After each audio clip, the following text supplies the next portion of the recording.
Friends, welcome back. तो आज का जो वीडियो है वो मोदी जी के ऊपर है और इसमें मोदी जी मेरे ख्याल से कुछ बोलेंगे।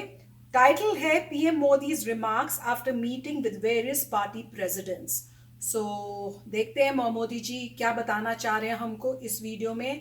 और डेफिनेटली बहुत कोशिश चल रही है, एक तो उनको कोरोना वायरस से लड़ना पड़ रहा है और एक उनको चाइना के साथ जो कॉन्फ्लिक्ट्स हो रहे हैं उसको भी डील करना पड़ रहा है। तो बहुत मतलब उनको फेस करना पड़ रहा है इन टफ टाइम में। तो वीडियो देख के पता चलेगा कि क्या कर रहे हैं, क्या सोचा है उन्होंने, क्या स्टेप्स लेने का वो सोच रहे हैं। तो यस फ्रेंड्स, वीडियो देखने से पहले अगर आप इस चैनल पर नए हो और आपने अभी तक सब्सक्राइब नहीं किया है तो जल्दी से पहले आप सब्सक्राइब के बटन को क्लिक कर लो और जो उसके साथ बेल आइकन है उसको हिट कर लो ताकि आपको हमारे सारी न्यू वीडियोस जो हम आगे जाके अपलोड करेंगे उनके नोटिफिकेशंस आपको मिल जाएं। और वीडियो देखने के बाद मोदी जी जो बोलेंगे अगर आपको वो अच्छा लगे तो करना लाइक और शेयर करना ये वीडियो अपने फ्रेंड्स और फैमिली के साथ ताकि उनका जो भी मैसेज है वो उनको भी पता चले। तो चलो फ्रेंड्स, देखते हैं आज का ये वीडियो। जो विचार रखे हैं वह बहुत ही महत्वपूर्ण है। हम सभी देश की सीमाओं की रक्षा में दिन रात लगे हमारे वीर जवानों के साथ चट्टान की तरह खड़े हैं। उनकी वीरता, उनके कौशल, उनकी सूझबूझ पर देश अटूट विश्वास रखता है। इस सर्वदलीय बैठक के माध्यम से मैं शहीदों के परिवारों को भी ये विश्वास दिलाता हूं कि पूरा देश उनके साथ है, पूरा देश उन्हें नमन करता है। साथियों, पूर्वी लद्दाख में जो हुआ उसको लेकर आपने रक्षा मंत्री जी और विदेश मंत्री जी को सुना भी और प्रेजेंटेशन को भी देखा। न वहां कोई हमारी सीमा में घुस आया है, न ही कोई घुसा हुआ है, न ही हमारी कोई पोस्ट किसी दूसरे के कब्जे में है। लद्दाख में हमारे 20 जाबाज शहीद हुए, लेकिन जिन्होंने भारत माता की तरफ आंख उठाकर देखा था उन्हें वो सबक सिखा कर गए। उनका ये शौर्य, ये बलिदान हमेशा हर भारतीय के मन में अमिट रहेगा। साथियों, निश्चित तौर पर चीन द्वारा एलएसी पर जो किया गया है उससे पूरा देश आहत है, आक्रोशित है। ये भावना हमारी इस चर्चा के दौरान भी आप सबके माध्यम से बार बार प्रकट हुई है। मैं आपको भी आश्वस्त कर रहा हूं कि हमारी सेना देश की रक्षा के लिए कोई कसर नहीं छोड़ रही है। डिप्लॉयमेंट हो, एक्शन हो, काउंटर एक्शन हो, जल थल नभ में हमारी सेनाओं को देश की रक्षा के लिए जो करना है वो कर रही है। आज हमारे पास ये कैपेबिलिटी है कि कोई भी हमारी 1 इंच जमीन की तरफ आंख उठाकर भी नहीं देख सकता। आज भारत की सेनाएं हर सेक्टर में एक साथ मूव करने में पूरी तरह सक्षम है। ऐसे में हमने जहां एक तरफ सेना को अपने स्तर पर उचित कदम उठाने की छूट दी है, वहीं दूसरी तरफ डिप्लोमेटिक माध्यमों से भी चीन को अपनी बात दो टूक स्पष्ट कर दी है। भारत पीस और फ्रेंडशिप चाहता है, लेकिन अपनी सॉवरेनिटी की रक्षा हमारे लिए सर्वोपरि है और आप सबने भी इसी भाव को प्रकट किया है। साथियों, बीते 5 वर्षों में देश ने अपनी सीमाओं को सुरक्षित करने के लिए बॉर्डर एरिया में इंफ्रास्ट्रक्चर डेवलपमेंट को प्राथमिकता दी है। हमारी सेनाओं की दूसरी आवश्यकताओं जैसे फाइटर प्लेन्स, आधुनिक हेलीकॉप्टर, मिसाइल डिफेंस सिस्टम आदि पर भी हमने बहुत बल दिया है। नए बने हुए इंफ्रास्ट्रक्चर की वजह से खासकर एलएसी में अब हमारी पेट्रोलिंग की कैपेसिटी भी बढ़ गई है। पेट्रोलिंग बढ़ने की वजह से अब सतर्कता बढ़ी है और एलएसी पर हो रही गतिविधियों के बारे में भी समय पर पता चल रहा है। जिन क्षेत्रों पर पहले बहुत नजर नहीं रहती थी, अब वहां भी हमारे जवान अच्छी तरह से मॉनिटर कर पा रहे हैं, रिस्पॉन्ड भी कर पा रहे हैं। अब तक जिनको कोई पूछता नहीं था, कोई रोकता टोकता नहीं था, अब हमारे जवान डगर डगर पर उन्हें रोकते हैं, उन्हें टोकते हैं। बेहतर हो रहे इंफ्रास्ट्रक्चर से एक मदद ये भी मिली है कि हमारे जवान जो उस कठिन परिस्थिति में वहां तैनात रहते हैं, उन्हें साजो सामान पहुंचाने में आसानी हुई है। साथियों, राष्ट्रहित, देशवासियों का हित हमेशा हम सभी की सर्वोच्च प्राथमिकता रही है। चाहे ट्रेड हो, कनेक्टिविटी हो, काउंटर टेररिज्म हो, भारत ने कभी किसी बाहरी दबाव को स्वीकार नहीं किया है। राष्ट्रीय सुरक्षा के लिए जो भी जरूरी कार्य है, जो भी जरूरी इंफ्रास्ट्रक्चर का निर्माण है, उसे इसी तरह तेज गति से आगे भी किया जाता रहेगा। मैं आप सभी को, सभी राजनीतिक दलों को फिर से आश्वस्त करता हूं कि हमारी सेनाएं सीमाओं की रक्षा करने में पूरी तरह सक्षम है। हमने उन्हें यथोचित कार्रवाई के लिए पूरी छूट दी हुई है। आप सभी ने इस बैठक के लिए अपना समय दिया, अपने मूल्यवान सुझाव दिए। इसके लिए मैं सभी दलों का, आप सभी नेतृत्वगण का हृदय से बहुत बहुत आभार व्यक्त करता हूं और आपके सुझाव आगे की रणनीति में बहुत लाभ करता होंगे, ये मुझे पूरा विश्वास है। मैं फिर एक बार इस एकता का संदेश देने में आप जो बढ़ चढ़ करके आगे आए हैं, वे सेना का मोरल तो बढ़ाएगा, देश के लोगों की हिम्मत बढ़ाएगा, लेकिन दुनिया को भी जो संदेश जाना चाहिए वो पहुंचेगा।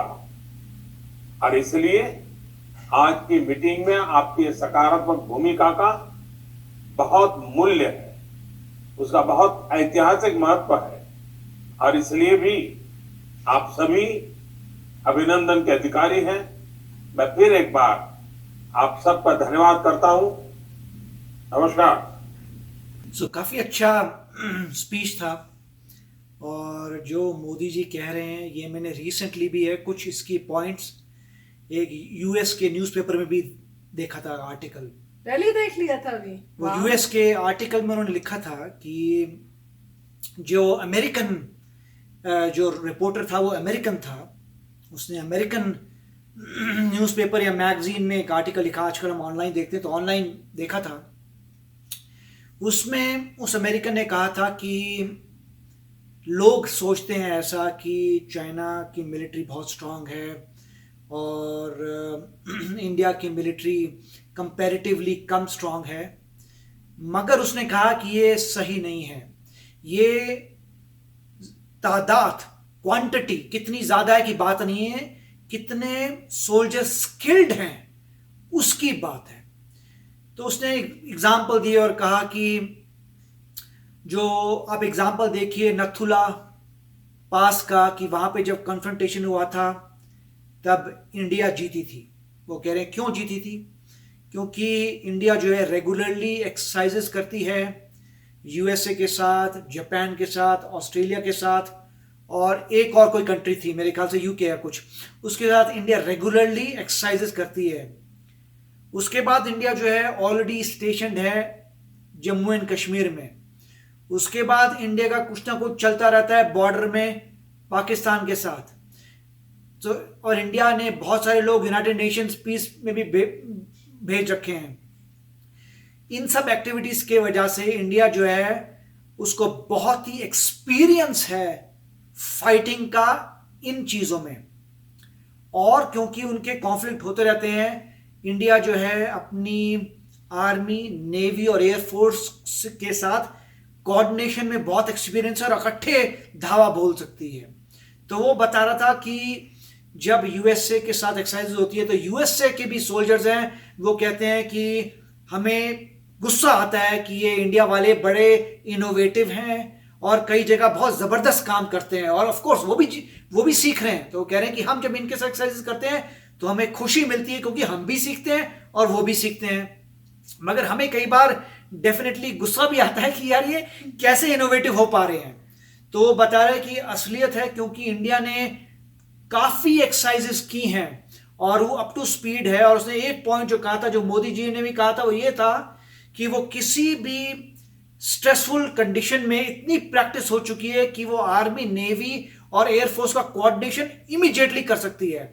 उसमें वो बहुत ही फास्ट है। और वो ये भी कह रहा था कि क्योंकि अब इंडिया यूएसए का एलाई है सॉर्ट ऑफ, तो यूएस के जो इंटेलिजेंस है वो बहुत जल्दी से बता सकती है कि बॉर्डर पे क्या चल रहा है और उनको गाइड कर सकती है, जिससे जब उनकी आंखें बन सकती है कि बॉर्डर पे क्या चल रहा है तो वो तेजी से वहां काम कर सकते हैं। फिर उसने उस आर्टिकल में ये भी कहा कि इंडिया के पास जो मिराज 2000 है और SU-30 है और एक और कोई फाइटर पायलट का प्लेन्स गए थे, वो ज्यादा हैं चाइना से। उसने कहा था कि उस टाइप के फाइटर जो ऑल वेदर के फाइटर प्लेन्स, उसने बोला हाँ ओवरऑल उनके पास ज्यादा हो सकते हैं, मगर हम बात कर रहे हैं इस टेरेन पे, इस जो है 14,000 फीट के टेरेन पे अगर आप देखें तो भारत की जो फोर्सेस हैं वो ज्यादा इक्विप्ड हैं। क्वांटिटी कम है मगर इक्विप्ड ज्यादा हैं। ज्यादा ऐसे फाइटर प्लेन्स हैं जो इस ऑल्टीट्यूड पे ऑल वेदर पे फाइट कर सके, SU-30 और ये वो। तो उसने काफी टेक्निकल डिटेल दिए थे। उन्होंने कहा था कि इसमें इंडिया को ये मत सोचिए कि वो कुछ नहीं कर पाएगी, कोई क्वालिटी कम है, मगर इस कॉन्फ्लिक्ट में बहुत कुछ इंडिया कर सकती है क्योंकि वो उनकी जो है एक्सपीरियंस ज्यादा है और इक्विपमेंट इस टेरेन का ज्यादा है। फिर उन्होंने कुछ एग्जाम्पल दिए, ये भी कहा कि अब इंडिया ने ऑल वेदर रोड्स बना दिए हैं, इंफ्रास्ट्रक्चर पे ऑल वेदर रोड्स बना दिए हैं, ऑल वेदर। उससे क्या है, इंडिया मॉनिटर बहुत ज्यादा कर पा रही है।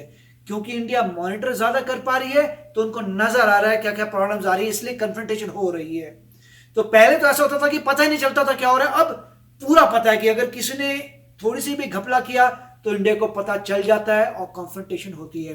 तो वो जो आर्टिकल था वो मैंने आज या कल पढ़ा था, और अब मुझे पता नहीं मोदी जी कब बता रहे हैं, मगर वो आर्टिकल इंडिपेंडेंट स्टडी थी उस अमेरिकन की, जो बता रहा था कि क्वांटिटी को मत देखिए, एक्सपीरियंस देखिए, और इस पोजीशन में जो हो रहा है वो देखिए। फिर वो कह रहा था कि क्योंकि चाइना की कुछ टेंशन्स हो रही हैं ईस्ट चाइना सी में, वियतनाम से, फिलीपीन से, मलेशिया से, वहां तो उन्होंने अपने फोर्सेस उधर की हुई हैं और हिमालयाज को ज्यादा इग्नोर किया हुआ था। मगर इंडिया के, क्योंकि जम्मू कश्मीर में टेंशन चलती जाती है, तो इस एरिया में बहुत सारी ट्रुप्स ऑलरेडी हैं, तो इंडिया को अपनी ट्रुप्स मूव करने के लिए कोई ज्यादा प्रॉब्लम नहीं आएगी। ऑलरेडी स्टेशन है बहुत सारे लोग यहाँ पे, तो मूवमेंट करने में ज्यादा प्रॉब्लम नहीं आएगी। उनको आएगी क्योंकि वो सारे ईस्ट की तरफ देख रहे थे। तो काफी अच्छे पॉइंट्स है। तो उसने कुछ इंडिया के नेगेटिव पॉइंट्स भी थे, नेगेटिव मतलब जहां डिसएडवांटेज है कि उनके पास उस टेरेन के ज्यादा टैंक्स हैं, ये है वो है, उन्होंने मिलिट्री ज्यादा अपनी मॉडर्नाइज कर ली है, उनका बजट इंडिया से बहुत ज्यादा है, डिफेंस बजट, उनकी इकोनॉमी इंडिया से 5 टाइम्स ज्यादा है बड़ी। तो कुछ उन्होंने उनके फेवर में भी पॉइंट्स दिए थे, मगर उसने कहा था मगर इस एरिया में वो पॉइंट्स वैलिड नहीं है। इस एरिया में इंडिया जो है काफी भारी उनके ऊपर पड़ सकता है, और उनको शायद ये पता हो जाना चाहिए, और वो होप कर रहा था कि मेरे आर्टिकल से शायद उनको पता चल जाए कि स्टडी करिए, ये इतना आसान काम नहीं है। तो ये बहुत अच्छा आर्टिकल था, और मोदी जी ने इसी पॉइंट पे बहुत फोकस किया था कि अब जो है हमने इंफ्रास्ट्रक्चर बना दिया है, वो सही बात है, ऑल वेदर रोड्स वहां बन गई हैं, अब जो है सोल्जर्स देख सकते हैं कि क्या हो रहा है, और जैसे बोले थे रोकेंगे और टोकेंगे, और हम जो है अपनी लैंड को नहीं करेंगे। तो मोदी जी ने इसी बात को ही किसी तरीके से कहा था कि देखिए इतनी पावर है कि अपनी लैंड को नहीं जाने देंगे।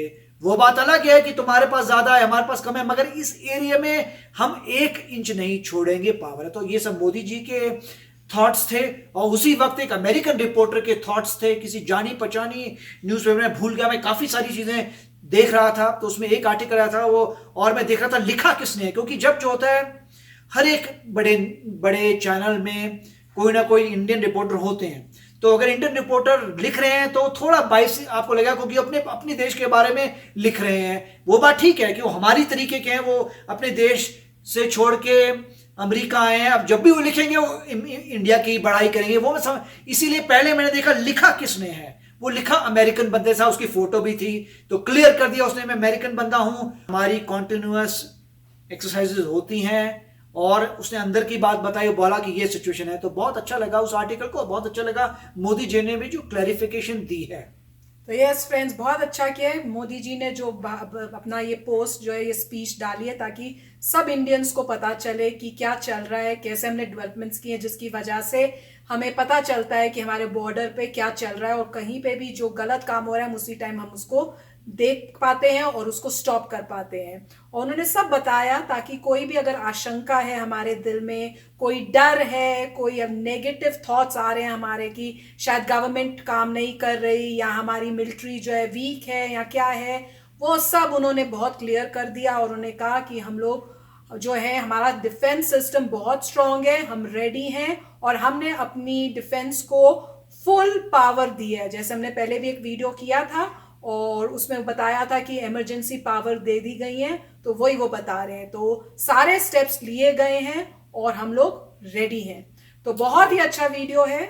और एक और पॉइंट ये था जो मुझे अभी याद आया कि इंडिया ने ब्रह्मोस मिसाइल को भी अप्रूव कर दिया है। इसका मतलब उसका मास प्रोडक्शन और यूज हो जाएगा। वो एयर टू एयर मिसाइल है मेरे ख्याल से, जहां तक मैंने पढ़ा था। ब्रह्मोस के कई फ्लेवर्स हैं, मगर जहां जो इसी आर्टिकल में से एक और आर्टिकल था जो कह रहा था कि ब्रह्मोस मिसाइल को इमीडिएटली ओके हो गया है, और वो air to air supersonic speed का है, तो उससे भी बहुत फर्क पड़ेगा। Very good.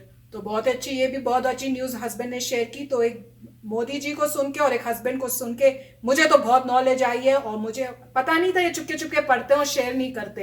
मेरे ख्याल से वेट कर रहे होते हैं कि कब आप लोगों के साथ शेयर करें। अब लग रहा है कि मेरी इंपॉर्टेंस कम हो गई है, आप लोगों की इंपॉर्टेंस ज्यादा हो गई है कि आप लोगों को बताते हैं पहले। तो चलो फ्रेंड्स, चलते हैं, मिलेंगे नेक्स्ट वीडियो में जल्दी। Till then take care and bye bye. तो अगर आप मेरे इस चैनल पे नए हो तो जल्दी से सब्सक्राइब के बटन को हिट करो और बेल आइकन को क्लिक करो, ताकि आपको मेरा जब नया वीडियो मैं लगाऊं आपको उसके बारे में जल्दी से पता चल जाए।